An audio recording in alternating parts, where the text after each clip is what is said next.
The things you need to know before your first track day. What is a track day and how to attend? A bucket list activity you do multiple times a year. Track days are a car enthusiast's safe haven. Smooth tarmac, challenging turns, and large runoff areas are just some of the many good features racing circuits yield. Add a noticeable lack of speed limits or traffic, and you have yourself a place to experiment. A place where you are given the opportunity to exercise both yourself and your car. To a certain extent, of course. You don't want to be the guy who ruined it for everyone by disregarding the few track laws. Start off by checking out your local circuits. Track days often get tiring, and finishing it with a long drive isn't preferable. If you pick one that's long ways from home, we advise staying the night in a hotel, a tent, or even, if the opportunity presents itself, at some friends. Some track days are organized by clubs of specified car manufacturers. Others are open and regulated by engine size, tire compound, or else. You can find yourself on open pit lane track days, meaning that you are free to drive at any given time, or sessioned ones, where you will be put in a group determined by factors the organizers have chosen, with your lap times being the most common denominator.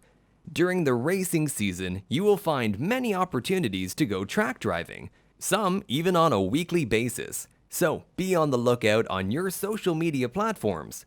Car clubs and racetrack social pages are the places to scour through in search of upcoming events. There you will find all the information you need, and if something isn't clear, you can always shoot them a message and ask. Don't be shy. What to know and how to prepare yourself. Always be on time or even early. Sometimes being a bit early can help you touch up and do one more inspection just to make sure nothing will spoil your fun. Make sure you sign up and attend the driver's briefing even if it's your millionth time on the track or being part of an event. Assess other participants along with their cars and create some friendly competition. Get to know them. You're all in this together.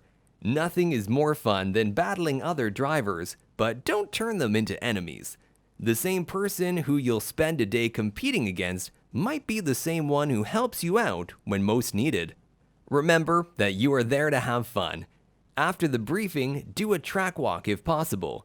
Sizing up potential course dangers is much easier at 3 miles per hour.